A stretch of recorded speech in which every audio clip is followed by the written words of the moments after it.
corporate said, would you want to come on as a suit performer and just kind of oversee things? Then I transitioned into being the Wrangler and the choreographer for all the live show appearances for some time. Damn. So 20 years with Rangers, man.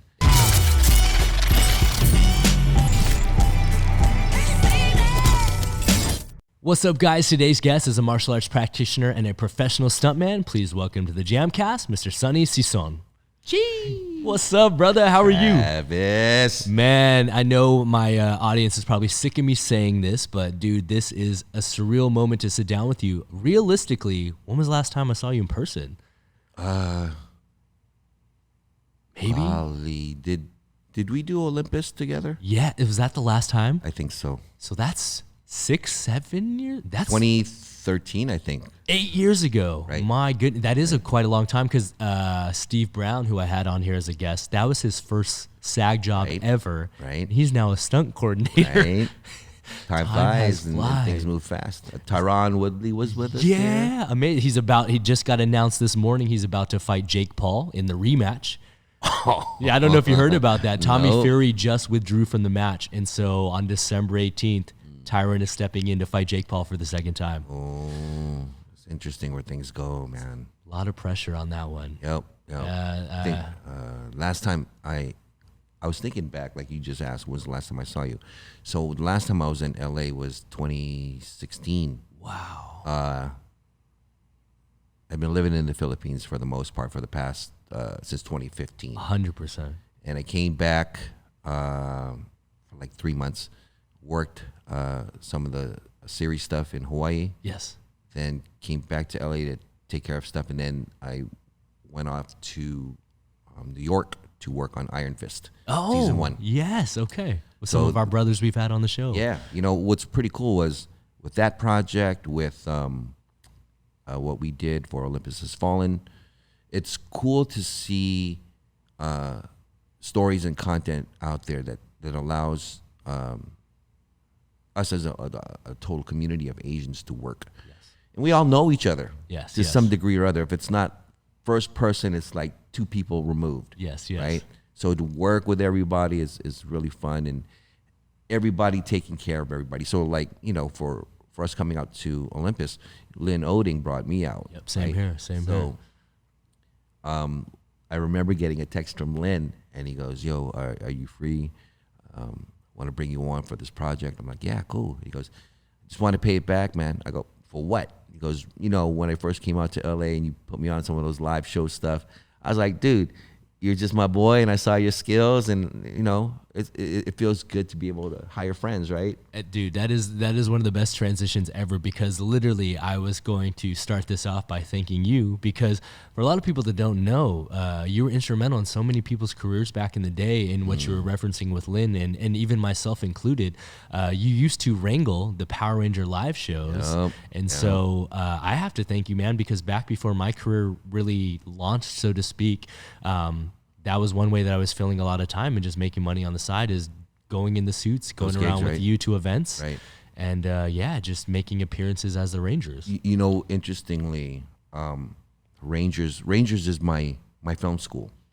I started with Rangers in '93. Wow. So essentially second season Mighty Morphin. Yes. And that all came about, again, through connection of friends. Was friends with Walter Jones, the original Power Ranger, Black Ranger, Yep. Danny Wayne, who runs everything Disney now. Huge coordinator now, right? Yeah. But those are super cool guys, and so I was kind of running around in different directions, dancing, acting, and doing stunts. Yes. And just that community at that time, I would say in the early '90s in particular to maybe mid '90s, everybody is really tight. And so that time that I got on for Rangers was Danny Wayne, and just asked me, "Sonny, I got this indie job on the side. You want to come and play a Mongol warrior for a day?" I was like, "Yeah, sure, that sounds fun." I think we shot that in it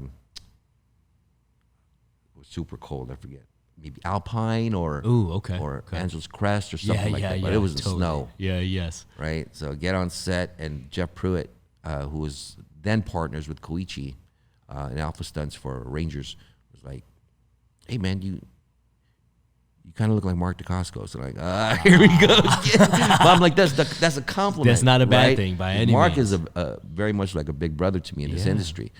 So he goes, yeah, I just worked with Mark on Double Dragon. I go, oh, cool. He goes, I doubled Scott Wolf. I go, cool. End of the shoot, he goes, hey, you want to come and work on Rangers? I was just like, yeah, okay, cool. You know, but kind of jumping all over the place. Yeah. So, like I said, Rangers, I worked on Rangers sporadically a lot in the early seasons, maybe first 3 seasons. Yes. And then they started getting these appearances all over the place, were conflicting with the shooting schedule. So the day players or the weekly players on Rangers couldn't go out and do those appearances. So that's why they made the separation. Yes, they made the separate appearances. And since I wasn't a weekly, even though I was asked by Alpha Stunts to come and you want to train with us, and I know where that was going to lead, right? Totally. I didn't want to get locked in because I was still going out for auditions and all that kind of stuff. Yeah. So corporate said, you know, would you want to come on as a suit performer and just kind of oversee things? Then I transitioned into being the Wrangler and the choreographer for all the live show appearances for some time. Damn. So 20 years with Rangers, man. It's incredible, man. And dude, I owe you. I mean, Yoshi, Aaron Toney. Yes. Lauren Kim. Johnny A. Yeah, all these guys that are like killing it right now, man.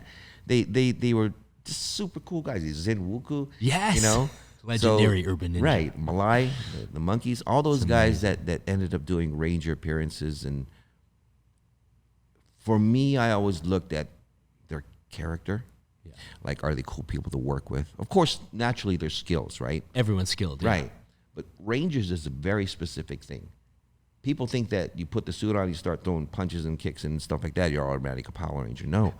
For me, I'm kind of old school. You know, I grew up on that stuff, watching Japanese television in Hawaii. So there's a vibe to it. There's a way that you have to act, even when you can't speak. Yes. You know, so if you do certain movements, you can mime and everything, but you know, the hardcore people are going, that's not a real Ranger. Yeah. You know? So I was like always about, and it's not just about the flipping and this and that. It was the energy that you give out there, right? So I always look for specific people who had skills, that were professional, that I knew were great with crowds, because you know how crazy it was. Oh, it's insane, man. It's insane. Right? I got to ask you about this too, because I kind of know about this story, and so I would just love it if you don't mind sharing it. Okay. But I heard there was a time you were on a plane and there was a guy claiming to be a Power Ranger. In very close proximity to your seat. Right behind me, dude. Classic. So the guy was sitting, I think, window seat, and there's a space between, talking to another woman on the side. And he was just randomly talking about how he was an established stunt guy in LA. Okay. So kind of peeked around. Like, who is this? I should know him. Most of the time I would. Same, right? yeah, Most of the same, time I yeah. would. And if you're talking martial arts or something like that based in LA, I'm going to know who you are. Yes. So he said, yeah, I do this and that, and I'm going to an amusement park superhero show in San Antonio, I think it was. Okay. And he goes, yeah, and they did Power Rangers. Of course. I'm like, oh. So I turn around and go, how'd you like working with Koichi? If you don't know who Koichi is, come on. Yeah, Koichi is the man when it Yes. comes to Rangers and stuff, and you know he's back in Japan Alpha making his Stunts. stuff. Alpha Stunts. Man, legend. So he says, Koichi? I go, yeah, he's this stunt coordinator, fight choreographer for Rangers. He goes, must have been a day when I worked it, he wasn't there. Yeah. So I just kind of sat back in my seat, rolled my eyes. And he wouldn't shut up the whole time about it, right? So it's, what, maybe a 4-hour flight to San Antonio, Yeah, 3.5 or something like that. The whole time he's just yapping. I go, all right, That's this it. one, I got to call the dude out on this one, right? So we're getting at the seat. And actually, I forgot to mention, I was going to San Antonio to do a Ranger appearance. That's what I heard the irony was. Right? Yes. So we're getting our stuff out of the bins. I pull out the bag, and I go, shoo. Is this the Ranger stuff you're talking about? He was like, You had the helmet. I had the helmet, I brought the suit out, and instantly he was like, ooh, and the girl went, oh. Talk about foot in the mouth. My goodness. It's so funny because, like you said, like in this small community, you can't really get away with too many lies on things like that. And It'll catch up with you. Especially in a small martial arts world. Yeah. It happens all the time. I was on a set yesterday, and it was one of those situations where they had some extras that they wanted to do some featured action on, if that makes sense. And I'm always very, very generous in trying to be like, these guys obviously didn't sign up to do stunts. So my first priority is just keep them as safe as possible. Yeah. At the same time, you have to balance a lot of egos sometimes with extras. Always. Because a lot of them do the same thing and kind of overtalk. And there was one guy on there who specifically kept saying like, oh, don't worry about me, man. I got this. I do stunts all the time. I'm like, oh, okay. And then I go, I'm just sitting there with my rigging team, and then I go, what was the last thing you worked on? And he goes, oh, I just did this huge HBO show. It's about the Lakers and all this. And I go, oh, that's awesome. Who's the coordinator? And if you've worked on a stunt show as a stunt performer, you know who the coordinator is because he hired you. Absolutely. He's the one that talks to you the entire day. He puts you through the works and basically oversees you. And the guy goes, man, there was like two of them. Yeah, I don't really remember the name. I'm like, Wade Allen? Because he called me to double Bruce Lee on that show. And then he just looked at me and was like, yeah, maybe that's his name.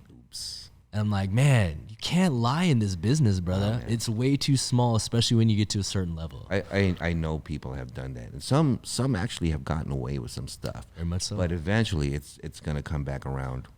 There's been over the instances over years, there have been people that have faked IMDb credits that have been called out on that I've seen, right? And it's like, guys, at the end of the day, I mean, it doesn't really get you ahead to lie by any means, you know. If anything, just take that time and energy and put it into training. Well, I always, if I don't personally know who they are, I always get character references, man. Hey, how do you work with so and so? How is he to work with? Da, da, da, da, da. And I've kind of always been the person to think that even if you're like super skilled, talented guy, if you're a jerk to work with, I kind of have to bite my tongue certain times because that's probably the person that we really can need or whatever.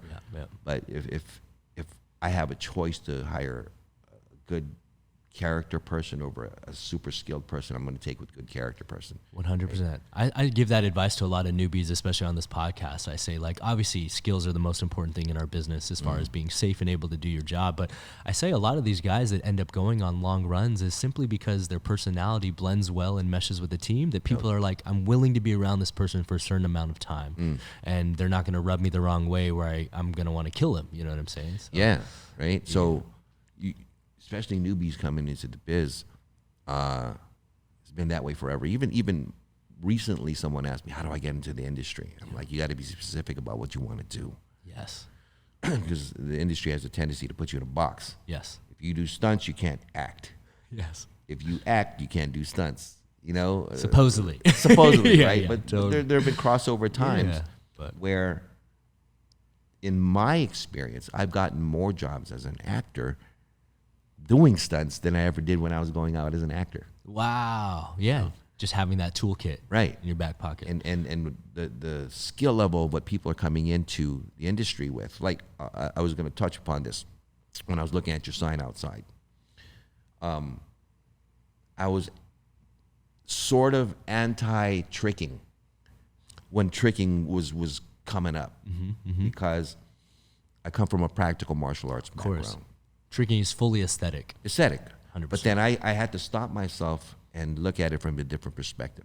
I can appreciate the athleticism. Yes. The visuals is awesome. And as a stunt coordinator, or fight choreographer, I started thinking, how can I use this stuff? Yes, right? 100. So parkour and the free running stuff was coming up in the world. And I'm thinking, in a world where everything's CG, or wire assisted or something, to be able to see what the human body can do naturally is amazing to watch. So, from a technical standpoint, when we watch these kind of movies that have CG or wire stuff, your eyes go, it looks cool. But internally something goes, it's not real. It's not real. It's not real. But when we see something real, we can appreciate right? Even someone who may not be athletic, maybe into sports or something, they know that's real, and there's a different total feeling, you know? 100%. I think that's why there was such a popularity and craze around shows like Ninja Warrior, because it really puts it on a platform where people are seeing average humans that have normal day jobs pulling off athletic feats Right. like before their eyes. And it's almost like relatable to them more so than watching a parkour comp, because they're like, that's too far-fetched. I'll never jump off a building. But to see like average Americans going on an obstacle course and their day job is like a construction worker, it really just makes it real for people. And I think that's why that show's been so successful for so many years. That show's amazing, man. Yeah. I was watching the original Yes. stuff from Japan, and Yes. when he brought it to the Sasuke. U.S. and you start seeing some of our friends competing on there, right? That was cool. But like you said, for these people who have regular day jobs, I'm a Kinko's manager, but I do rock climbing. Yeah. You know? Yeah. That's dope. Totally. And when I think about people who have these kind of jobs, day in, day out, schedule kind of stuff, and I'm not knocking it. People Not at got to all. pay bills. Yeah. But when they go, I wish I could, I'm like, dude, I'm not all that different from you, Thank you. right? I take the risk, I tried. Right. I bet on myself. right? Yeah. And if it's something that I enjoy doing, the reward isn't just doing it in and of itself. If it happens that coincidentally I get something out of it, work or whatever, then fantastic. But it's like the idea of giving, right? You give because you feel good about simply giving. Yes. Are you looking to get anything back from it? Not necessarily, you know, but if someone reciprocates, that's awesome. 100%. If they don't reciprocate, it's still cool, Yeah, 100%. right? So, you know, stepping in to the studio earlier, you're talking to one of your employees. Yeah. You're just like, yeah, just go do it. Just go. I didn't even know what the conversation about, but I was like, You knew exactly what it's about. Yeah. right? Yeah, too often I don't think people bet on themselves, you know. It's really funny. And what's really funny is like the whole conversation you brought up about how initially you weren't into tricking. It was met with a lot of resistance from a lot of stunt coordinators initially. They're like, Yeah. trickers can't fight. They can just flip around and stuff. But Right. even most recently, like in this past week, there was a forum that we have for a tricking group online that I'm a member of. And there was a debate recently posted by a kid who, long story short, his comment was, I don't like the fact that people can't differentiate between tricking and dancing and parkour. I think that they should be isolated and separate because of this and this and this. And I just said, hey, man, my comment was, when you get to my age, you just start to view everything as a form of movement. Yep. And while the end result may look different, it's the hard work and the journey there and the time spent getting better at something that intrinsically links us together, Yep. you know? Yep. So if you think universally around the world, what things can people relate to most? Music and dance. Yes. Right? Martial arts, different thing. Every culture, every civilization has their own form of something. Yes. So when you put, and I remember when you were still at the old White Lotus Yeah, the studio, OG. and you were going to name it Joining All Movement. You know, watching your mom do hip hop and all that kind of stuff, I was like, Travis putting it together. Right. Back in the day, before internet, before what we had to do was business cards, a headshot, resume. Yes. You couldn't even show on a phone, this is my reel. I know. You know, My goodness. you just kind of had to go by whatever you put on your resume. My business card back in the day was movement specialist. Ooh. I didn't put martial arts. I didn't put stunts. I didn't put dance. I just said movement specialist. Ahead of your time. Yeah. And in a certain way, I was ahead of my time in certain things. Like I did capoeira early. Yes. You know, Mark had tried to bring me on for Only the Strong. Only the strong. Double, but they ended up shooting in Florida, which is non-union and right to work. Oh, right to work states. Save some money. Yeah, totally. It's not like Mark needed me to do anything anyway. Yeah, Maybe yeah. Wreck once or twice. Yeah. But he got me into it initially that time, and then I took it up seriously later. I started doing capoeira and still going out on dance auditions. Ah. And I was doing the Ubachido. Yes. When everybody started calling it a K kick. They can K kick the Nike right? kick. So it was me. I was doing that. Nito Lariosa was Yes, doing I was that. gonna ask and you about that. Our friend David Nickel, who lives in Vegas. I totally know David. Right. 100%. So we were going out and dancing and doing that stuff. And then, like, when I first saw Mark do a butterfly twist, this was early 90s. Yeah. I was like, hey, teach me, man. And he's like, you got to learn on your own. I crashed constantly learning how to do it on my own. So I was like, okay, do it on my own. And so LA Valley Yes. College, they have open floor. Everybody from back in the day was going there. So I was wrecking. I told myself, if I just learn the B-twist, I'll stop. I just want to learn the B-twist. I learned the B-twist. Never been asked to do a Hong Kong spin or nothing for years and years and years until I did a movie short with Ron Ewan. Okay. And he goes, so you're going to get kicked, and then I need you to throw a Hong Kong, and like I'm crashing into a coffee table. Okay. I got to fly maybe about 10 feet to hit the table, right? And spin. And spin. Yeah. And nail it. So we're talking from the time that I learned how to do that stuff in the early 90s to when I shot that with Ron was probably 15 years. Whoa. Then I'm not saying that having those specific skills, you never know when you're going to have to pull it out. 100%. Right? Yeah. Right. When's the last time that a coordinator ever asked you to do a 540? Never. I tell kids this all the time. Is most likely you're never going to be asked to do your double corkscrews and your triple fulls. But if you want to have it in your back pocket, it's a cool skill to have. Pull it out. But pull it out. at the same time, don't depend on it. You know. I think of that in the same respect of how I view martial arts. Mm-hmm. Right. I can't be expert at everything. Yes. But I having a foundation in one thing will help you to understand how other things fit you. Yes.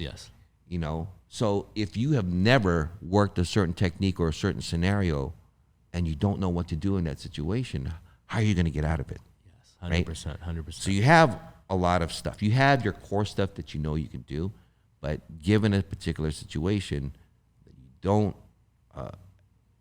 at least have trained it in a certain way, where you look at a reference point and you go, oh, I could do that, which I've been working on forever, into this. So you pull something out when you need it. Yeah. Right. Yeah. It's the same thing of how I view like stunt coordinating. I don't know everything, so I'll pull in the people that do. The specialists, 100%. It's good to have just a frame of reference of things. You know, that's a common question we get asked in the JAMCast and at stunt workshops all the time is like, what martial arts should I study? And the answer that I want to give people is study as many as you can. I just obviously know people don't have the time and the resources and the money sometimes to pull that off. But at the root of it, having some foundation in one art is amazing. And there's nothing wrong with touching just briefly on the surface of other arts, just at least so you have some sort of understanding of them, just so that you don't completely, go into a film and obviously a technique gets brought up in BJJ. Like, I'm not an expert in jiu-jitsu, but I at least know what certain submissions are. I at least know what certain positions on the ground are, just enough so that I don't look stupid, and then I'll call upon a specialist to help me work out the transitions, Exactly. And I that's the same thing that might be applied in other technical aspects of filmmaking, right? Yes. I know a little bit about sound. I know a little bit about camera. I know a little bit about this and that, but ask the guy who really knows. Yes. So at least you have, at the end of the day, and I'm sure you're going to head in this direction too. This is where I'm headed, is to produce. Yeah. And as a producer, what do you bring to the table? For me, it's being able to bring a great team of people, people who know what to do. Yes. But imagine if you were a stunt coordinator, and you don't know much. And a lot of people out there get gigs that way, especially like, low budget stuff or student film. Yeah. Somebody who knows them, can you come in? He doesn't have that experience. Of course. And someone hustles you, and you don't know what they're talking about. Yeah. Right? Now you hire somebody, and it's the wrong thing. Yep. So from the film production perspective, is like, okay, who's your DP? What does he know? Yep. Who's your stunt coordinator? What does he know? Yep. If you know a little bit of something, you know that whoever's coming at you, if you can talk the same language to some degree, he's not going to put one on you because you know something about it. Exactly. Right? Yeah, I tell people that all the time when I'm on set. They're like, "How do you know all these terms?" I'm like, "Because I listen." Yeah. Because I'm a sponge. Like, I'm not just concerned with like what my job is, because obviously, yeah, you need to focus on what your task is as a stuntman and a stunt performer. But at the same time, like, you can't take for granted that all these other departments you're not gonna talk to them at some point, especially as a coordinator. I was a pain in the butt for a lot of people on set. Yeah. Because, when they say stunts, just sit on the side or wait at your trailer, I'm like trying to hang around camera. Yeah, same. Why are you using that lens? Or I asked the gaffer, why are you lighting it Why are you lighting it this way? Same. Right? Yeah, Jeff Amata taught me that really on in my career. I thank him as a mentor, because I would be on some films with him, and he would be having these conversations with art department or grips, and he'd be saying all these terms. I'm like, shit, I don't know any of these terms. I'm like, I didn't ask him why he learned them. I knew instantly why. He learned them so that he could have conversations with other departments and bring some legitimacy to it, and also show that there's like a level of respect. Like, obviously this is your specialty, but I at least know, some of the technical terms in order to have a conversation with you, so that I don't look like a dummy, Yeah, and for the most part, I think everybody's really willing to share their experience.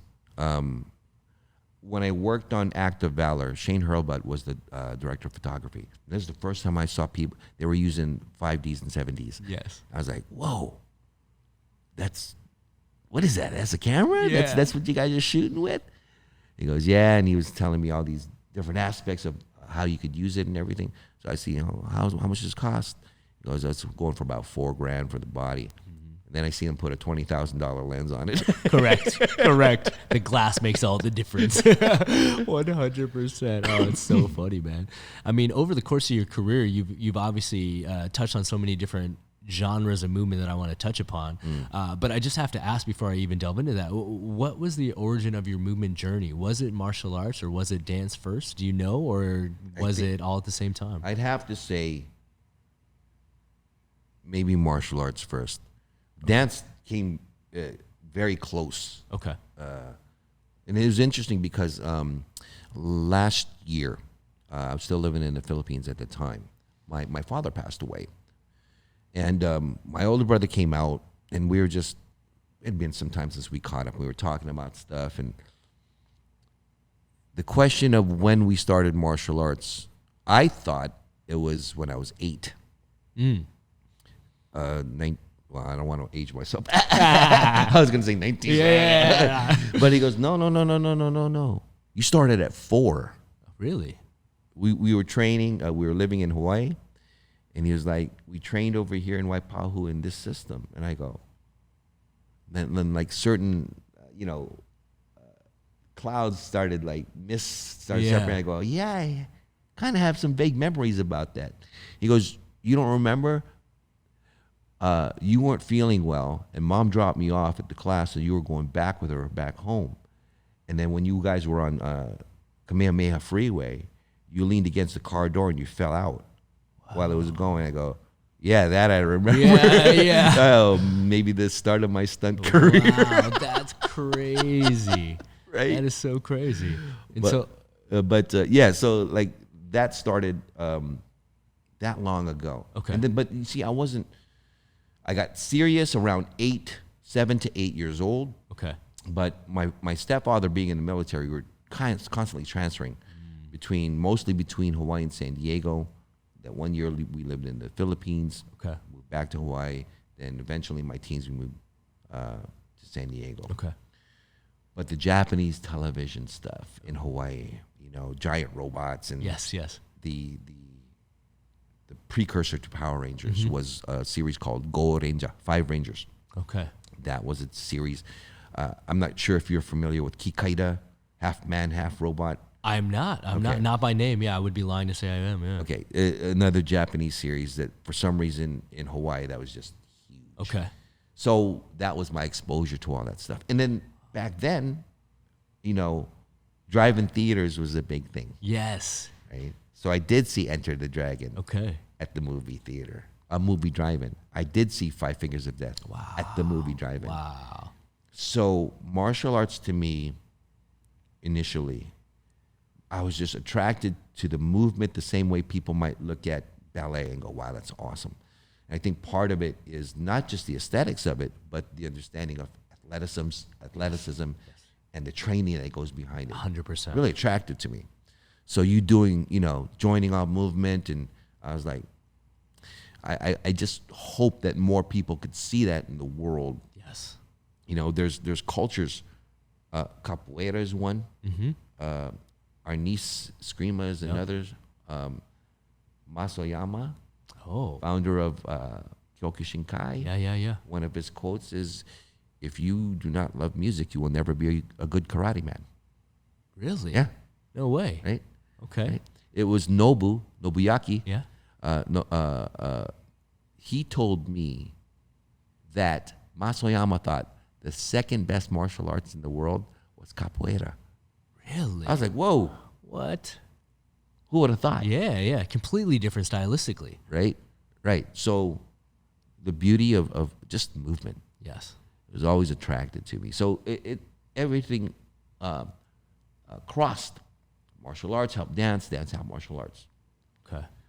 If you think about the B-boy days, the craze, it started in the 70s, but mid-80s is when it hit. Yeah, heyday. Right? And they always talked about how the moves that they stole, a lot of them were martial arts based. Yep. Right? 100%. You watch Jackie's old stuff, with the exception of, I don't know what you guys call it in your system, but in our system we call it a Lohan kick, where you're kind of flipping over from one side to the other. Okay. It's the start of the windmill. Yeah, Right? 100%. So Jackie did that without the constant windmill, but he Yeah, would do that. just the and then pop-up. Pop up, and Yep. then he'd do it maybe 2 or 3 times without the windmill. That's the evolution of stuff, right? Yeah, 100. Now what B-boys are doing, I'm like, Oh, it's insane. It's astronomical. defying gravity and physics, man. It's crazy. The race right now is on to see who's going to be the first to land double air flare, which is you take off on your hands, do 2 spins, and land back on your hands again. Like, Is that possible? guys are getting close. Guys are catching it and then just crashing. No one successfully has pulled off the double air flare. Wow. Guys are doing one-arm air flares. There was a little kid I've seen that. posted this morning, did like 3 in a row. But yeah, the double air flare is the next elusive big power move that everyone is chasing right That's now. nuts. It's crazy, man. That's nuts. It's crazy to think about. In tricking, I never thought that we'd be at the level we are at right now in 2021. Why is that? Back when I was tricking, the maximum, the move that was the big shit was the double cork. If you could, it used to be called the double ABC. If you could do double A twist, double B twist, and double cork, that was like, you're the shit. You're a top tier tricker. There are now multiple guys that have done quadruple cork, and the race is on for quintuple cork. Oh my God. Yeah.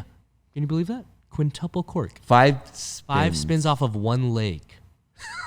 That's inconceivable. Yeah. I started my acrobatic journey at Valley College back in 1995 when I was a little kid just looking to pick up some extra skills to add to my martial arts form so I could compete against guys like Steve Tirada, these crazy high-flying bastards. And my first coach was Eric Betts, who also was a Power Ranger on the show, Green Ranger at one point. Eric helped me out way back in the day, 100%. too. I just got to work with him on Westworld 2 weeks ago, and it was the first time we got to like sit on set and have a long catch-up. And one of the things that was so surreal to me was showing the guy who taught me how to do a back handspring the level of the sport of tricking now. He taught me how to do my first aerial. Me too. I just showed him a guy named Shosi Iwamoto in Japan who does a double aerial. How do you do a double aerial? You jump and you do 2 aerials in the air and you land Oh, no mini trap or nothing like that. flat ground. I gotta watch this. You should have seen his face. I gotta see this. You should have seen his face, Sonny. It was so amazing and also crazy to see that, like, wow, this guy who taught me how to do an aerial is now seeing the evolution of the sport of a 15-year-old kid doing a double aerial. Which I Double bet he aerial. never. Did you ever think that was possible? I would never even thought of it. Same here. Who would ever think? Yeah. And there's this kid in Japan that's literally in the past year or two has invented 20 or so moves that are double flip variations. Same kid? Same kid. He's on fire. He's literally doing double flip moves on the flat spring floor, and he's not having to run across an entire Olympic lane. You know how? Yeah, sure. You know how in gymnastics they run power tumble, round off, back handspring, full in, back out. Right. He literally from standing can do a full in, back out on the flat ground. Oh my God. Yeah. How old is he? 15? 16 now. 16. Yeah. It's crazy. No, I'm pondering it because there's a project that I have in development. They want to shoot it in Japan and Bangkok. I will tell you this: Hook me up with that kid. I'll hook you up with the whole community. What's so cool to me is when I first started tricking, just like in breakdancing, America was viewed as the mecca of tricking, just like b-boying at one point was considered the mecca of b-boying. Right. What happened with b-boying? Nope. Koreans and the Japanese basically took it over. Right. Right now, the Chinese and the Japanese are slowly taking over tricking by storm. We even have a friend who opened a gym out there called Tundra Tricking in Japan, where this kid trains at. That kid that can do full in back out standing, 5 years ago could not backflip. They've developed a system now and an army of kids in Japan. He now has 2 full tricking gyms because the first one was too full. They had opened a secondary one. And I shit you not, I call it right now, in the next 5 years, Japan will be the top tricking community in the world. When you approach tricking, even basic gymnastic stuff, do you have a good aerial sense, like where you're at, if you're in midair or something like that? You do. But I trained it. Right. So you approach it more from a technical standpoint. I do. Okay. Because you see a lot of power tumblers or street tumblers. They feel it. Right. See, my aerial awareness is crap. So I need references, I need to see visual things and what's this feeling, right? Yeah. And I hate crashing. Same. I thought even doing something as simple as a round off layout, step out was cool, you know? In 1992, I got my first professional dance job. And they were saying, can you do any kind of flips or anything? I said, I can do a back top. He goes, yeah, everybody can kind of do a back. This is, trying to up the game. Yeah. And there was a small stage. So I said, can I do it? Can I do a layout step out with maybe just one step into a round off? So I was practicing in that space. But I've never done that before. It's a totally different feeling. Mechanics are a little different, right? It's so different. So interestingly, I was hanging out with James Pax at the time. For the younger generation, James Pax played Lightning in Big Trouble in Little China. Yep. And he was still living here in LA at that time. And we were hanging out, and I said, I got to learn this trick. And he goes, oh, I can teach you. I go, I didn't know you can tumble. He goes, yeah. So we went to Valley, and I saw him. He was doing, back handspring, da-da-da-da. So he goes, all right, go for it. I go, I don't know how to do it. He goes, just do a couple round off back tucks. And even then, I'm not super good with that stuff. Yeah. But I was getting really high. Totally. Goes, you got it. Just, okay. So what you do is you don't wait till you get to, your peak and then throw your head back and kick your one leg as hard as you can. You're going to make it. I go, okay. I'm nervous as hell. And he's standing probably where, your board is. And I'm thinking, you're kind of far away to be spotting me. And he goes, don't worry, man, you got it. I said, okay. And I round off, I punch, and I'm way up there, and I'm just about to go inverted. And I look over at him, and he's just looking at me. I'm like, you're not even spotting me. So I totally stopped my rotation. No way. Boom. And crashed. I put my hands out like this, and I felt my arms collapse. And then my head hit, boom, right on top of my neck. And I'm sitting down like this, and I'm like, I think I can't. I'm freaking out a little bit, right? Yeah.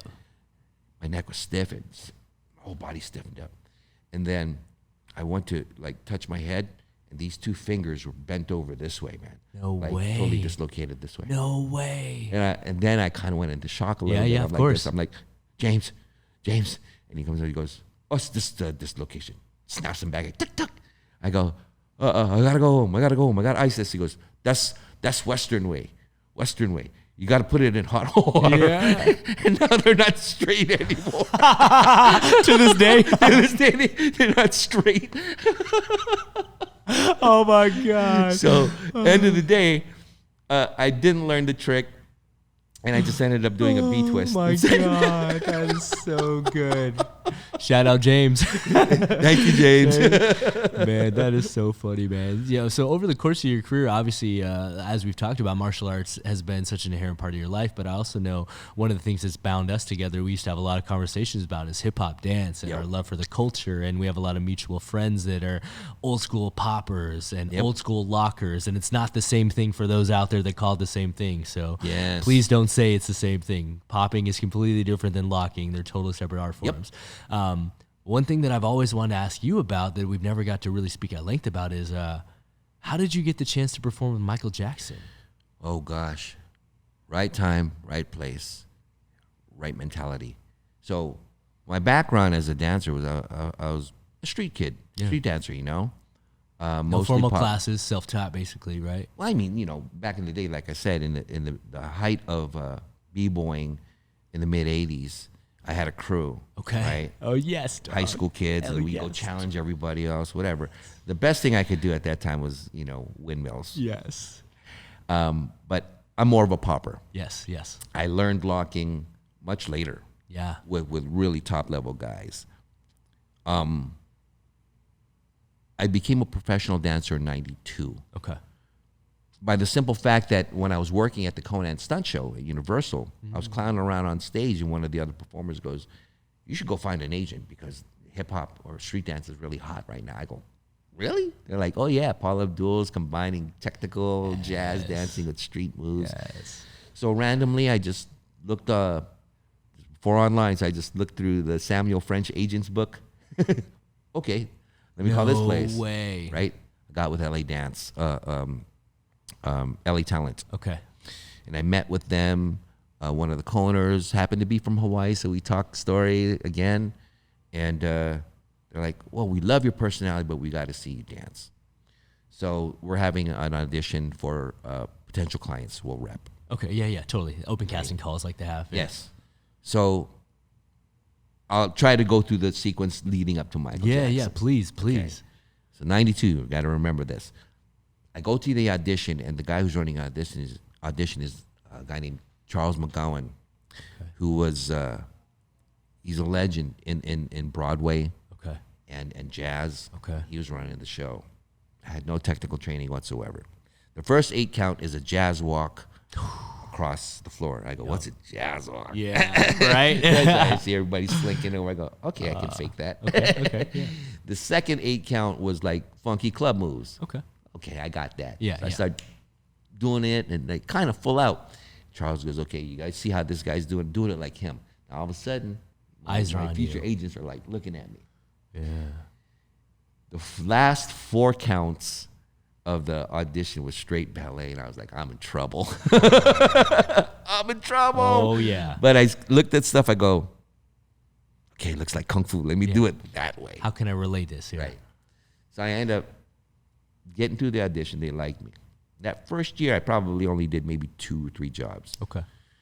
But my first big audition was open call. Agent sent me for Michael, Wow. MJ.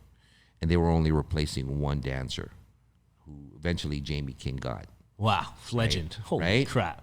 Huge. Holy crap. But I just remember waiting, learning the choreo, waiting. And then 4 people come in.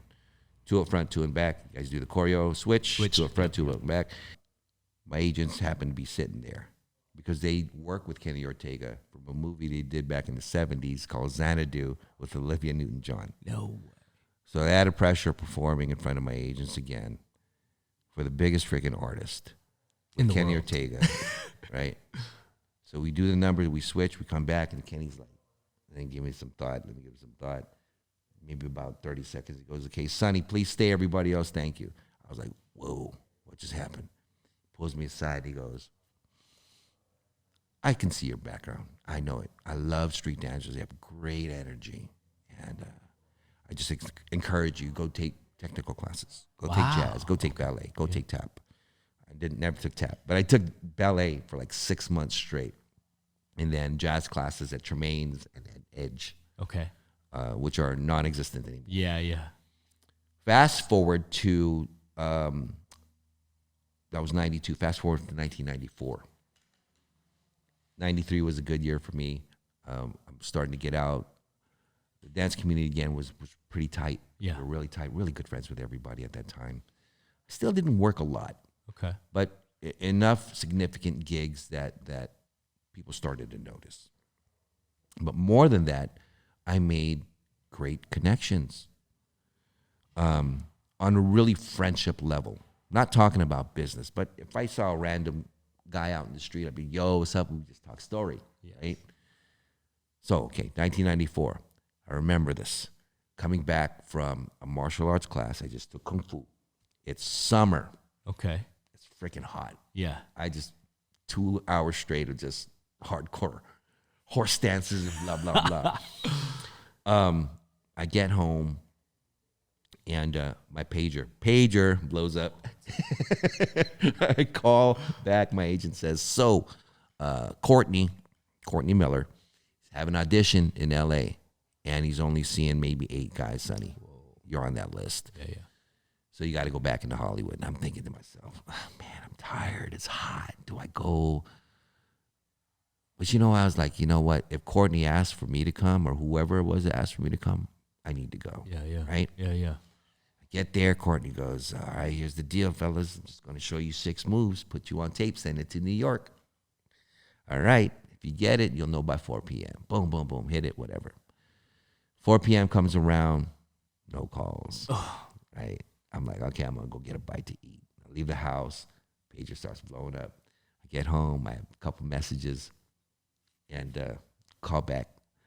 Courtney, yo, what's up, son? He goes, all right, yo, so you're in, man. I'm like, oh, cool. He goes, you got a passport? I'm like, yup. He goes, all right, you're leaving tomorrow. I'm like, damn, tomorrow? Where am I going? He goes, you're going to Budapest, dog. I'm like, Budapest? Whoa, yeah, let me start packing now, man. He goes, hold up, you don't even know who you're working for. I'm like, oh, yeah, who am I working for? He goes, it's MJ. I was like, what? So, wow. I don't look at things that I've done in my life as like accomplishments or that's the end of everything's kind of a stepping stone 100%. to me, right? And simultaneously at that time, I don't know if it still exists, Gary's Tuxedos. Yeah, Is it still I around? think so. I think so. If not, I know of the name at Right. least. So yeah. Gary's Tuxedos at the time was the second largest tuxedo retail rental store across the United States. And I used to do a lot of these bridal fairs. Okay. So we modeled the tuxedos, and then the last number was like dance. Yes. Right? Yes. And so the guy that brought me in was retiring. He said he's moving to Europe, and he goes, you want to take over? I'm going to recommend you to take over the choreography stuff. Okay. I was like, oh, that's really nice. Thank you. So I talked to the Western regional director of that time. So he saw me dance, but he didn't know what my capability was as a choreographer. Fully, yeah, okay. So like, can we have an upcoming bridal fair to do? Can we see what you plan for the dance numbers on Tuesday? I'm like, sure. But I'm boning out on Sunday to go to Budapest, right? Yeah. And I don't recommend this to everybody. So you got to weigh things in terms of what something means to you. Yeah. Do I want to say regret? I don't want to say regret, but you should be a man of your word. If you're going to stick to something, you should do it, right? Yeah. That one was a tough decision. Also, but not really. I was going to say, also the chance to go perform with Michael Jackson but not really. is a once in a lifetime right. thing. And I'm sure that guy hates me to this day. But I'm in the car going to the airport, calling one of the other model guys and call this choreographer. He could do it. Yeah, fill in for you. So he actually ended up getting the job, and they never called me back. But it's the principle of what that situation was like. Mm-hmm. Not that I regret doing Michael or turning down the Gary's Tuxedo job. My lesson learned was I should have called up the director personally and said, I have this opportunity to work with Michael. Yeah. I have choreographer friends that can deliver on what you need. I didn't have the balls at that time to say that. Yeah. So for all your listeners out there, just be a straight up person. people will understand. Yeah, 100%. Especially in a business like this where opportunities are so rare, especially for things like that.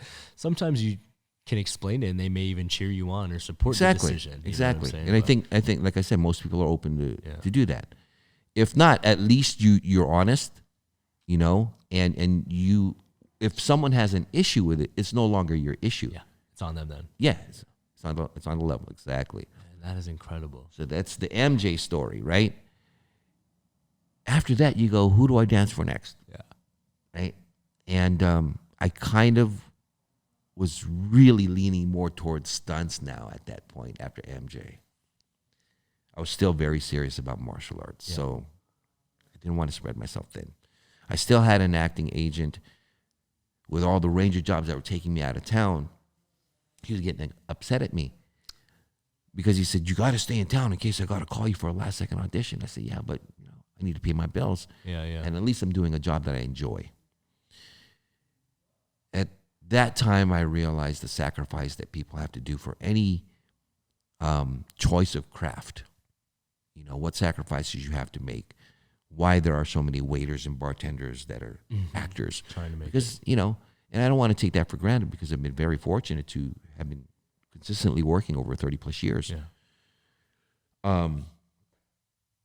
And that goes for anybody, that you have to put your time in, pay your dues, make your connections, and just be an upright person. Yeah. You know, if people have problems with you, square them up right away, try to handle it, say your piece. If you guys can't agree to whatever, at least you're clear in your conscience. Yeah. Right? 100%. So, you know, you're the man now. You're the guy telling all the youngsters how to handle stuff, you know? Yeah, trying. You know, we talked about quality of life, right? Yeah. You don't have to do the big projects anymore necessarily, but end of the day, it's your schedule. You're doing what you want, and you're happy. Very blessed. You know, we constantly grind in the industry where earlier we talked about, do we hang around stunt people? I have stunt friends. But we talk about life. Yeah. Stunt stuff comes up every once in a while, you know, but it's not a competition with us. Same. My circle of friends. Same. And I want to be diversified in my group of friends. Yeah. You know, I'm still friends from people I ran track with at Cal State North. Yes. Yeah. You know, Totally. I'm still friends with. Facebook has been an amazing thing. I'm tighter friends with my high school friends now than I was during high school. 100%. Yeah. You know, so friends and family are so important in rounding you out, a more complete person. Yeah. You know, and I realize not everybody's a really social person, but in our industry, you have to. You can't be a wallflower on the side. 100%. You know, you ride a fine line between being a show-off and a humble person. Yeah. Because you got to step up to the plate at some point. 100. You have to put yourself out there in order to even be seen. Right. You know, that's the toughest thing. I think one of the things that we talked about off camera about, you know, quality of life is also just making decisions just based on your own beliefs or, you know, like I said, betting on yourselves in a lot of ways. I think one of the things that was unique about you is you were an established stunt person here working in Los Angeles, and you made the conscious decision to move to the Philippines for a few years to take on action filmmaking out there. Yep. I think there was some cultural pride in me when you know, martial arts movies go through certain cycles, right? So Bruce Lee was the 70s, Jackie was the 80s, into the 90s, and then out of the blue, Tony Jaa comes around with Ong Bak. Right? Now he's doing something for Muay Thai in Thailand. Revolutionized right? action. We go, a decade later, and then The Raid comes out. Yep. Right? So now Silat and Indonesia is getting exposure. At the forefront. Yeah. Right? I'm thinking Hollywood has been using Filipino martial arts, Eskrima, Arnis, Kali, for years and years and years and years and years. But just bits and pieces. It's not like the story is about Filipino martial arts, where those movies were about that stuff. 100%. Right? I went to the Philippines because the initial project I was offered, I helped a film director who just came out of film school, LA Community College. Okay. And he hired one of my friends to be in his cast. He had an action scene that he was supposed to do. called me up. He goes, you know, a young Filipino American guy, he's talented, a lot of potential, but he's never shot action before. Can you help him? We shot his little bit. I don't hear from him for like maybe a year and a half, 2 years, and I just got an email. Sonny, I'm in the Philippines now. I got this really big project. It's with one of the most famous action guys out there, and it's a period piece, historic period piece about the Philippine Revolution against the Spanish. I go, that is what I'm more interested in than the action stuff, right? Yeah. So he goes, you know, I know your thing is Filipino martial arts, and definitely we want to use that. That was the initial foray. Okay. I didn't know if I wanted to stay, but that actor himself said, we're behind. We got to catch up. You know, if you could stay and help us, then it would really help the industry. Okay. At that point, it became a mission to level up the action that I saw, what they were doing, and really focus more on incorporating Filipino martial arts, specifically Filipino martial arts, because what I saw out there from stuff that they were doing, it was still kind of very similar to Hong Kong style movies. Okay. But the Philippines is not necessarily that style of martial arts. So they're only copying what they're seeing. Wow. Okay. And I'm saying, geez, you got your own stuff. Why don't you put it Why in the don't you forefront? put your own stuff? So I was able to do that over several projects. And we reached a certain level where two of the movies that I action directed made it to Netflix.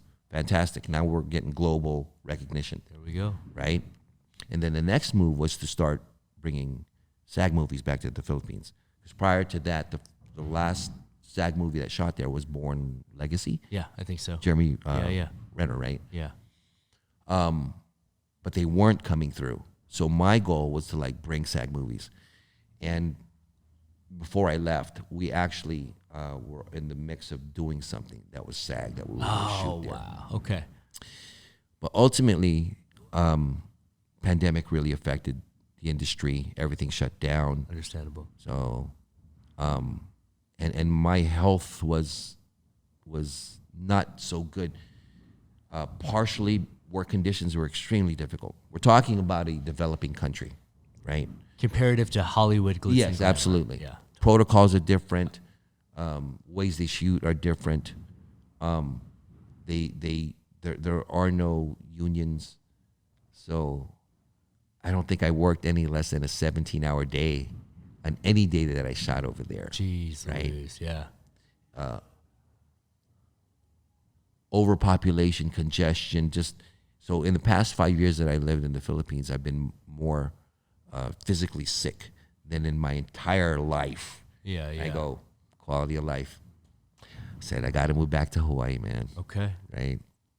LA was like a thought, but then, you know, I stayed in touch with you and all these other friends. yeah. Are like, nothing shoots here anymore, man. It's in Atlanta, it's in Vancouver, Toronto, blah, blah, Yeah. blah. Now, you know, Europe is becoming a big thing. Totally. Canada's taking off. Australia. Yeah. Toronto's going to be I'm like, the next so what's Mecca. in LA? For me, what's in LA? Friends are here. That's cool. Food is here. That's cool. But I kind of don't want the responsibility of running shows right now. I was asked to direct in the Philippines. I turned down like a bunch of scripts simply because I didn't like the content. Yeah. And then couple that with the experience of logistics out there. It's really tough to shoot. I was like, I'll pass. Let me go back to Hawaii. I'll just be a day player. Yeah. But let me develop my own projects. So that's where I'm at right now. Okay. We got some fun stuff coming up. Crazy. You know? Crazy. And interestingly, the Philippines has helped me to gain more exposure to those people in the action world who want to make, you know, action movies. Yeah. Push the boundaries. And I'm very much in the mindset that Jackie says, I don't call my movies martial art movies. They're action movies. They're action movies. Yeah. Right? And when we were referencing earlier what we can do naturally, I very rarely have used any kind of assisted kind of stuff. I like realism in terms of where action's concerned. Jackie's a huge influence in that way. Of course. Right? So I like to stick to movies or scripts that ideally, aside from safety factor, can we do this practical than any CG stuff or whatever. So there's an action movie in line. There's I don't know how you call it, a buddy movie. Okay. What's that genre fall in? Because it's sort of romantic comedy too. Yeah. I don't know what you would call that necessarily. Because it's not necessarily comedy. It's not necessarily drama. Yeah. Right? Anyway, so that's Elements one of the of it, projects. Okay. There's a project of that'll shoot in San Francisco, a collection of short stories, like 30-minute episodes talking about the Filipino American experience growing up in San Francisco in the early 70s. Yeah. So a friend of mine hooked me up with that showrunner, and we talked, and I'll be directing a couple of those episodes. So in terms of being a performer, I kind of feel like for myself, I maybe have a couple more years in me to do the physical stuff. Okay. But I had my time. Yeah. Being in front of the camera, I had my time. Totally. Let me help out other people who are far more passionate about it than me being in front. Yeah. 100%. I like behind the camera, helping with the creative process. Let someone else have the fun. I had my fun. Yeah, totally. So I like seeing people enjoy what they want to do and what they love to do. Totally. If I can be a part of that, that's cool. That's where I'm at this point. Is like, I'm not greedy anymore. I get the calls for a lot of jobs, and yeah, I could make money on them, but I'm like, you know what? This kid deserves a shot. Like, this kid has never had a chance to do this, and he needs to be on the set to meet you and stuff. So there's a lot of times where I'll pass jobs, because I'm busy, but there's a lot of times where I will pick and choose jobs now just simply because, like, I've checked that box. Yeah. And I'm willing to open the door for someone else to meet this coordinator, if that makes sense, Yeah. I've gotten calls where like, Sonny, can you do this? I'm like, I can, but there's people that are a lot better than me that can do that. That's a sign of maturity. There was a gig on 5-0 where Jeff Caliente was coordinating, and he said, Sonny, how good with your high falls? I go, like, what height we talking about? 50 feet maybe? I'm like, okay. And what am I landing on? Swimming pool. Oh, I was like, it's different than okay. airbag or box. Kind of went, And then he said, but here's the thing, you got to clear a rail, and they want to do it in one shot. I said, that's not me, Jefe. Yeah. You got to get somebody else. Totally. Know your strengths and your weaknesses, right? It's half the battle in this business. Yep. Oh, that is hilarious. Yeah, I've heard stories from other stunt friends and stunt coordinators who said someone said they could do something, and then they couldn't. It's the worst thing. Oh, man. I felt so bad for both sides, right? And people who said that they could do this stuff are now like big time coordinators. Yeah, it's crazy. So it's in between us, and we kind of. Remember when you said you could, but you didn't? Totally. I've seen some stuff happen from some very talented people who have said they could do something in a simple task they couldn't do it, and I was shocked. It didn't murder their career, but it definitely, I'll never forget that. I'll remember those moments of like, I remember that when you couldn't pull it off. That's very interesting. See, the expectation is where stunts is concerned too. Productions, those who understand will give you the time and the necessary time to do it. But a lot of the action shots are so expensive, you only have one take to do it. Two at the most. But the setup is so expensive that if you screw that up, you're done. Right? Yeah. Remember when the bus didn't explode on Olympus Has Fallen? And what was the director's name again? Training Day director. Yeah. No, Antoine Fuqua. And Antoine was was hot. Yeah. I was like, ouch. Right. Now that wasn't our department. That was effects. Effects, yeah. Right. But that guy got affected. Now he's barking at everybody. 100%. Right? Trickle down effect. Right. So being a stunt coordinator, you try your best to set up everything, starting with a previs if possible. Yeah. Right. And I don't think that production staff understands the necessity for that, where they try to wing it. Let's just do it on the day, And I always try to talk to them and say, do you understand that the more preparation you do for a gag, then the easier it's going to be to do it on the day. You'll save more time and money later. Absolutely. By putting time in the prep. Absolutely. 100%. But their thinking is, I got to spend money to do the previs and all Extra that. day. Yeah. So they're stepping over the dollar to get the dime. Yeah, 100%. I'm like, spend the money. When you get to the day you're going to shoot the scenes, you spend your time actually shooting the stuff that you need to do instead of practicing where you're going to do stuff. Totally. So preparation is everything, man. 1,000%. Right? And the Philippines wasn't used to doing previs till I came along, you know? And when I turned everything over to them, they were kind of like, oh. Matter of fact, so the first movie I did with Pedring Lopez, I ended up doing 2 projects with him. The first one I did with him was called Nilalang, translated as The Entity. And I was referred to him by a DP. So I went to meet with him, and I showed him my reel. And he goes, I got 2 other guys that I need to talk to, but I'm going to tell them I already got my guy. No one has reels out there. No one had reels out there, man. That's crazy. I was like, whoa. Now, so we're not just talking about leveling up in terms of skills or what's shot on camera, but just the basic necessities of what we would do as a stunt performer to get a gig. Mm-hmm. You don't have a reel. You don't have headshots. Yeah. You don't have a resume. Different work culture. Right. Yeah.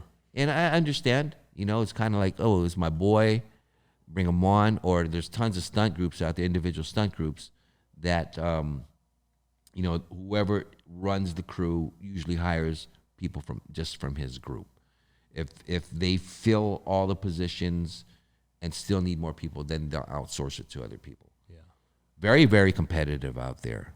Where I was trying to establish a standard of pay, for one. They were getting paid so far too low. So I tried to keep raising the level. We're getting there. And then they also did this thing where they would take a cut from what they were getting paid. I'm like, 100%. They're already getting paid nothing, and you're still taking a cut. So the way it would work is the stunt director would get a cut, the stunt leader would get a cut, whoever referred him, it might be just a PA, would get a cut. So, by the time you're done, you might have got 30 to 40% of what your pay was. Crazy. So I was like, whoever works for me, you guys keep that. That's all you.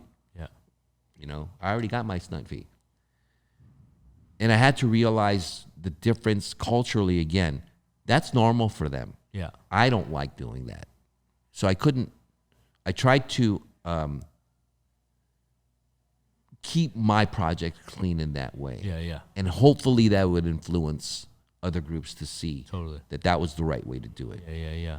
But start by being the change yourself. Right. Yeah. Right. And some agreed, some didn't, because that was They're stuck in their ways. That was their means of living. Yeah. So I didn't, again, just cultural standards. That's how they did it. And end of the day, it was something that I didn't like. Yeah. That eventually, I know I rubbed people the wrong way, where they're saying I was arrogant and who is he to come in and tell us what to do, kind of thing. I'm nobody. Yeah. I'm nobody, man. I'm just trying to help some people out, but you can't help those who don't want to help themselves. Totally. You don't do so much. Right. And that added stress, a lot of mental stress. And I was like, can't be around that. I need to be around people who think like-mindedly. Yeah. Right. So again, I have the Redline group that I started in the Philippines. My assistant, one of my primary assistant, super smart guy. He's Mauro Eugenio. Said, bro, you got an eye of a director. I know you like stunts and all that stuff, but I think you should transition to director. Start shooting your short films and write your scripts. Yeah. But he got it. He and the main core people that trained with me understood that they had to level up. Yeah. Because eventually, if a movie does get out there, SAG, Hong Kong movie Australia comes, I've heard it. I've heard it from other people Totally.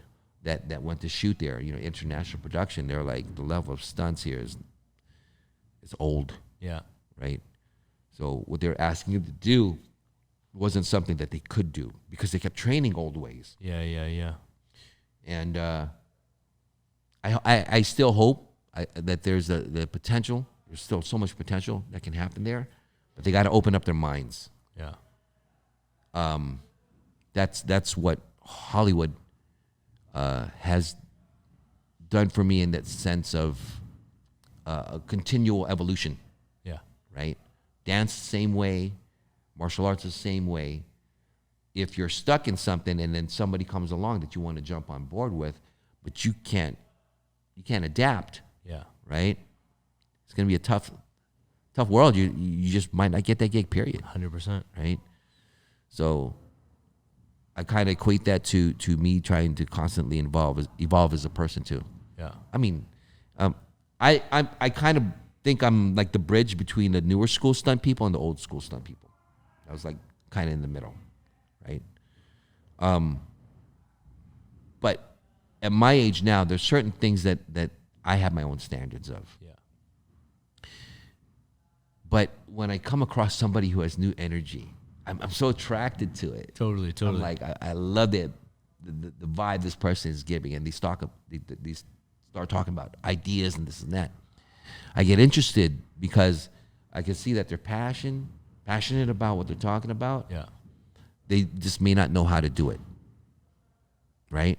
Or may not have the contacts. Yeah. 100%. So I'm like, I'll help you out.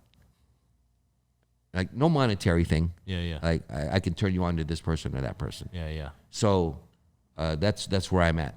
Just want to help people out, continue to grow if I can, and live a stress-less life as much as possible. We're on the same page, man. Right. If there's anything I could do at this point in my career, it's at least try to save some people some time and some injuries and some headaches, and just try to share the knowledge that was given to me over the years. I've had some amazing mentors. I've learned a lot from mistakes that I've made and injuries that I've had. And like you said, when you came in here, just trying to share, knowledge with future generations of trying to help them along their journey, because it's not an easy one by any means. People that pick and choose what we do have to be a little off in some ways. Yeah. And so if I can help them in any capacity, even down to inviting people like you on this JAMCast, to explain your story and hopefully inspire people, like, that's the legacy I want to leave at this point in my life. Dope. It's not about the cool moves and the cool tricks anymore. Right. It's about how many people can I impact, so that when I leave this world, how many people remember the positive stuff I did. Yeah, exactly, right? Yeah. There's that saying, when you were born into this world, people were smiling. Yes. Right? Leave this world with people crying. Yeah, 100%. Right? Yeah. Surreal. That's where we're at, man. Surreal, man. So I ask this question to everyone, and I'm super curious about yours because it's been this long since I last seen you. So hopefully it's not that long before I see you again. But come just to Hawaii. Put it out there, right? Come to Hawaii. Hey, I'll be out. I'll come visit soon. Where do you see yourself 5 years from now? And then where do you see yourself 10 years from now? Producing. Okay. Producing. I don't need to do major blockbuster stuff. Yeah.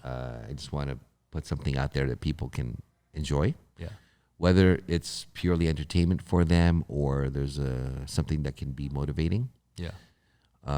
inspiring, either or. I love traveling. Same. I love traveling. I love experiencing new cultures and meeting people. Yeah.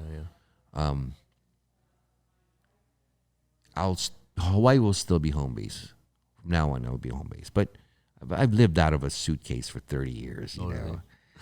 know. I don't know. I have a rough idea of where I'm going. Like, I have a definite plan, 2 to 5 years. Okay.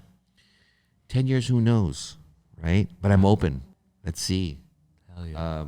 Whether I go into a completely different business, so long as there's something to learn from it that's of interest to me, Yeah. then I totally do it. Absolutely. It may not even be entertainment related. But who knows? Yeah. Right? So for me, I get excited seeing people come up in the world. Yeah. In their own time. Yeah. You know, friends who were so successful, family doing their thing. I have a soft heart for people who take risk and just do what they love to do. One of my sayings is do what you got to do what you want to do. Hell yes. Right?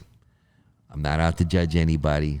However you go about doing it, so long as you aren't hurting anybody intentionally, then go for it.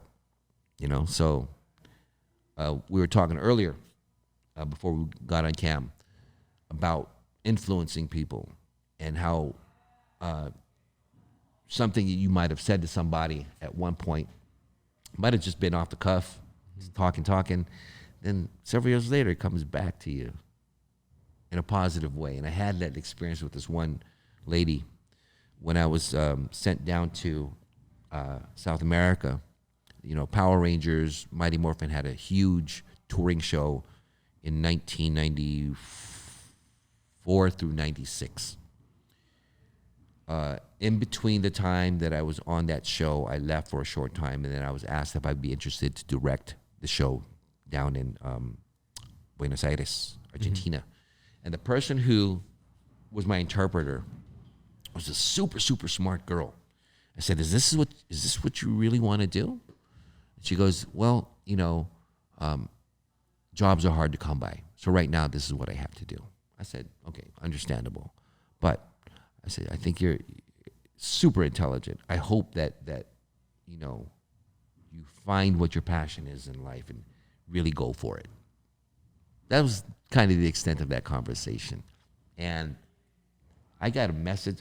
I don't remember if it was couldn't have been an email. We weren't using email yet. A phone call, maybe, or a letter. Okay.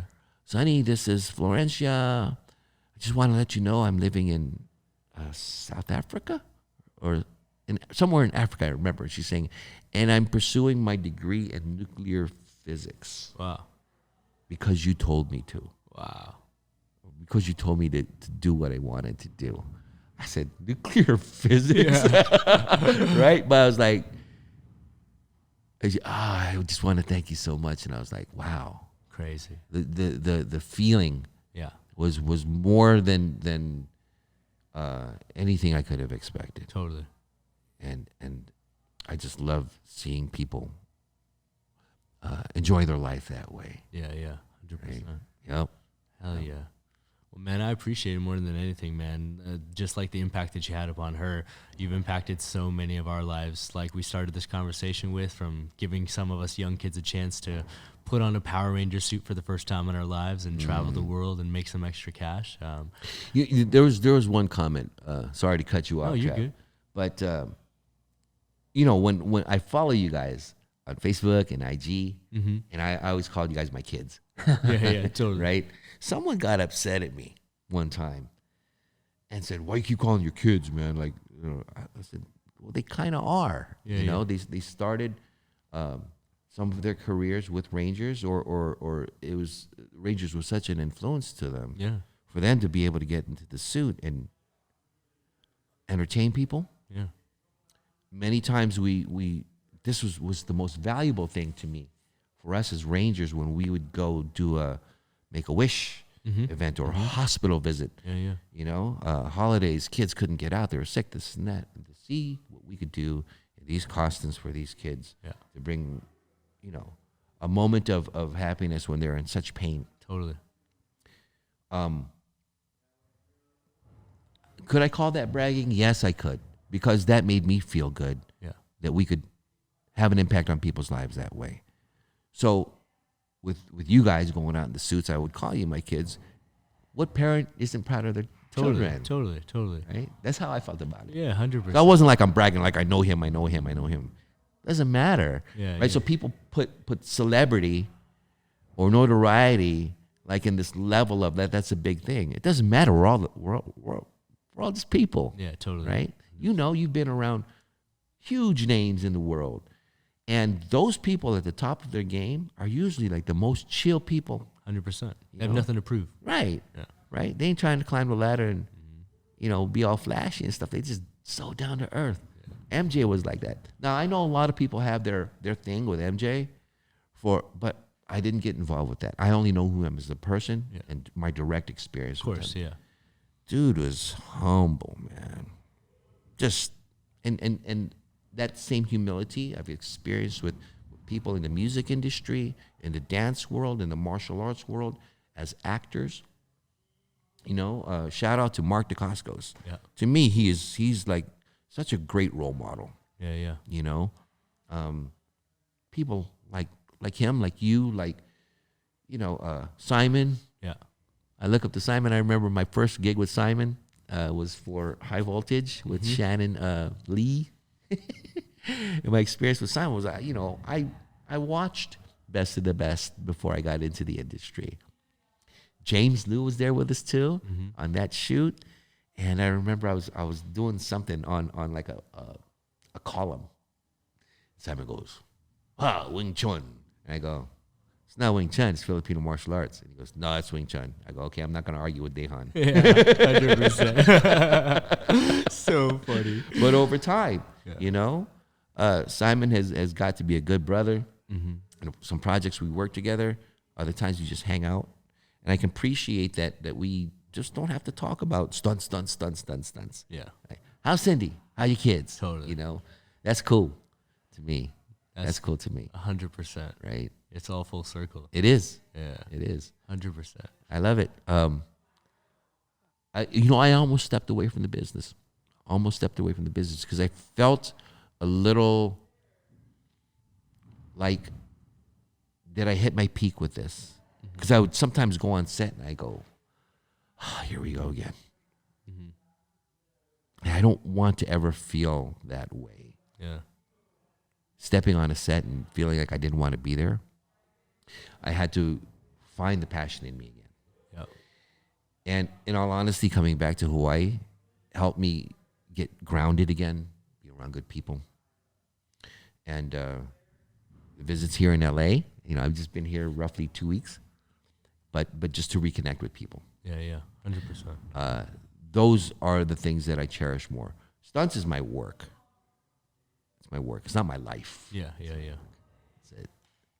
100%. Yeah, it's crazy. I've talked about this on this JAMCast a few times where burnout's a real thing, and if it ever gets to a point where it feels like a job, it's probably not the right thing at that time. That's how I felt with dance. Oh, man. Yeah. It was like, I got to get this audition. I got to get this. No, man, just go because it's fun. Go because, yes, be serious about your craft. But if you're not having fun, you shouldn't be there. Yeah. Right? Because at the end of the day, the risk that we take physically, if your mind is not there, you know, you hurt yourself, you hurt somebody else. It's not the right mindset to have on set. Yeah. Right? Yeah. We want to live long, man. Yeah. What we get to do is incredible at the root of it. And once you start to lose sight of that, of what an incredible opportunity this is to just create magic that lives forever, you definitely have to take a step back and reassess things because you have to love it. Yeah. Can't just do it. Right. You have to love it. So. There are certainly times when things get so tough for you. I'm sure we've all experienced that. But your passion for it gets you through. Like you could deal with the difficulty of obstacles, or being able to go to a vet in the industry, a veterinarian, Yeah, a veteran in the in the industry, and say, how can you reassess stuff? What did you do? Yeah. What would you do, given my situation? So, you know, we're at a point in our lives where we can mentor those as a way of paying it forward from someone who's helped us. 100%. Simply that. Hell yeah. Right. And part of that, man, is I appreciate you even taking the time to come on here and just spit, you know, little gems of knowledge. And hopefully this doesn't fall on deaf ears, the stuff that we've talked about, you know. I hope, bro, because, you know, I've watched your podcasts. You always have the best interviews with people. Thank you, and it's a really cool variety of people that you bring on. Yeah. So, you know, there's something for everybody. Yes. If they just look at what are they talking about? What's the foundation of everything that they're talking about? They'll see that it's joining all movements. It's movement, man. Right? It's movement, man. Right. Yeah, man. Well, I really appreciate you coming through. More than anything, it's surreal to be able to catch up, not only for the first time in, like we said, 8 years, but to have it in a format where we'll have this forever, you know, to potentially look back and talk about. And also, like we said, I know we're both committed to inspiring future generations. So, you know, on behalf of myself and all the listeners, thanks for coming through. I really appreciate it. Travis, thanks for having me, man. It's always good to see you. Same, brother. Same, man. So before we get out of here, though, can you just look in this camera and tell people where they can, maybe, you know, stay up to date with your journey, whether that's online or anything that you want to promote or anything, let them know. All right. So I'm a foodie right now. So if you follow me, all you're going to see is pictures of food. But I do have a stunt group that established in the Philippines, and we're going international, hopefully next year. Redline Action Design, both on Instagram and Facebook. That's it. Oh, yeah.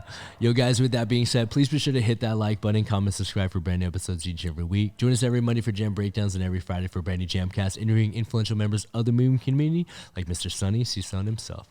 So that being said, guys, got to give him one more very special shout out. Thanks for coming through, brother. I really appreciate it. Thank you, Travis. Oh, yes. And as always, guys, coming through, I'm your host, Travis Wong. Thanks for joining us here on another JAMCast. Until next time, I'll see you all soon. Peace.